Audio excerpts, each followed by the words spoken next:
যারা আহত হয়েছেন তাদের হাহাকার। আমরা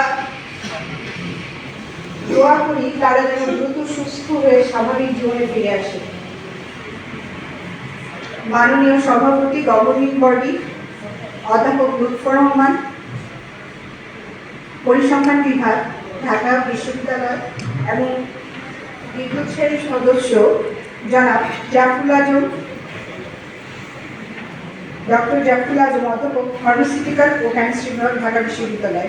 আজকে আপনাদের বাংলাদেশের সর্ববৃহৎ বেসরকারি কলেজ তেজগাঁও কলেজে আপনাদের স্বাগত জানাচ্ছি। আমরা মাধ্যমে আপনাদেরকে অভিনন্দন এবং অভিবাদন জানিয়ে গ্রহণ করছি। আলহামদুলিল্লাহ, আপনারা আমাদের অভিভাবক হিসাবে এসেছেন। বিজয়ের এই গুরুত্বপূর্ণ সময়ে আমাকে তেজগাঁও কলেজের ভারপ্রাপ্ত অধ্যক্ষের দায়িত্ব দেওয়া হয়েছে। আজ আমার বয়স ভারপ্রাপ্ত অধ্যক্ষ হিসাবে 15 দিন হলো আমি দায়িত্ব পেয়েছি। এর আগে আমি গার্হস্থ্য অর্থনীতি বিভাগের বিভাগীয় প্রধানের দায়িত্বে ছিলাম। প্রশাসনের সব ধরনের কাজের সাথে আমার তেমন কোনো সম্পৃক্ততা ছিল না। 15 বছরে যত জমানো আজ একসাথে বিস্ফোরিত হয়েছে। আমি শিক্ষকদের সহযোগিতা চেয়েছিলাম। আলহামদুলিল্লাহ, প্রত্যেকটা ডিপার্টমেন্টের প্রতিটি শিক্ষক আমি যখনই ডেকেছি তারা আমাকে সাহায্যের জন্য এগিয়ে এসেছে। আমি অধ্যক্ষ, ব্র্যাকেটে ভারপ্রাপ্ত কথাটা বেশ স্পষ্টভাবে লিখে দেওয়া আছে। আমাদের বিভাগীয় কমিশনার যখন আমি জয়েন করতে যাই, স্যার নিজ হাতে লেখা সংশোধন করে নিজে লিখে দিয়েছেন ভারপ্রাপ্ত। আমার ক্ষমতা সীমিত, আমাকে খুব কম সময়ের জন্য নিয়োগ দেওয়া হয়েছে। বর্তমান পরিস্থিতিতে আমার কার্যক্রম পরিচালনা করে কলেজকে এগিয়ে নিয়ে যাওয়া আমার একটা বিরাট চ্যালেঞ্জ হয়ে দাঁড়িয়েছে। কলেজের গতিশীলতা আনয়নের জন্য আপনাদের সহযোগিতা প্রয়োজন।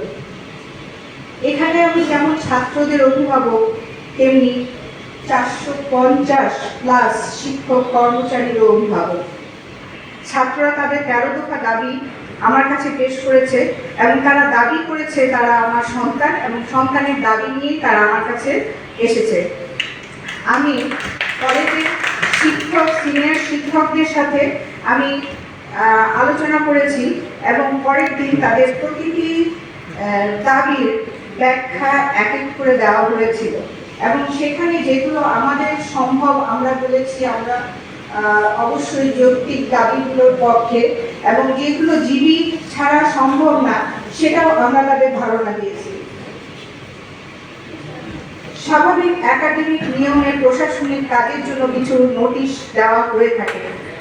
যাই হোক, একটা নোটিশ তাদের দেওয়া হয়েছিল যেটা আমরা বরাবরের মতন আগের নিয়মে দিয়েছিলাম যে 4 মাসের বেতন এবং অ্যাডমিট কার্ড সংগ্রহের জন্য। এতে তারা প্রতিবাদ করে, আমরা নোটিশটা তুলে ফেলি। এমন অবস্থায় তারা তাদের সাথে আবার আমাদের কাছে দাবি নিয়ে আসে। আমি বলেছি তাদের যৌক্তিক দাবির সাথে অবশ্যই আমি আছি। প্রতিদিন যখন ওরা আমার সাক্ষাৎকার নেয় সেখানেও ওদের আমি প্রশ্নের উত্তর দিয়েছি। ওদের প্রথম দাবি ছিল বেতন কমানো।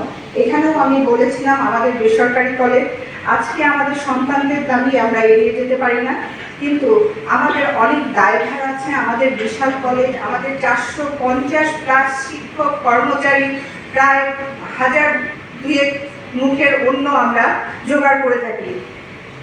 আমি জানি না কোনোভাবে ওদের কোনো ধারণা আছে কিনা যে আমার ক্ষমতা সীমিত এবং আমি কোনোভাবেই একা কোনো সিদ্ধান্ত নিতে পারি না। আমি 1000বার অঙ্গীকার করলেও এই দাবি কোনো কাজে লাগবে না। আমার বিনয়ের সাথে আমি আমার চেয়ারম্যান স্যার, আমার ডিপুটি স্যারের কাছে আমি বিনীত অনুরোধ করছি, আমার সীমিত ক্ষমতা তাদেরকে একটু আপনারা বোঝাবেন। এবং ওরা বলেছে তাদের সাথে আমি একাত্ম কিনা, আমি 100বার একাত্ম, আমি 1000বার একাত্ম। আমারও সন্তান আছে।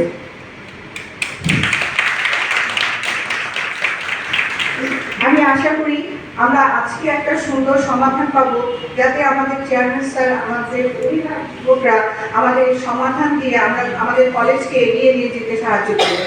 আমরা আশা করছি যে আমাদের কলেজের পরিবেশ আগের চেয়েও চমৎকার সুন্দর পরিবেশে, আমরা হৃদ্যতাপূর্ণ পরিবেশে আমরা পরস্পর আমরা থাকবো, মিলেমিশে থাকবো। অনেক ধন্যবাদ আপনাদেরকে। আসসালামু আলাইকুম।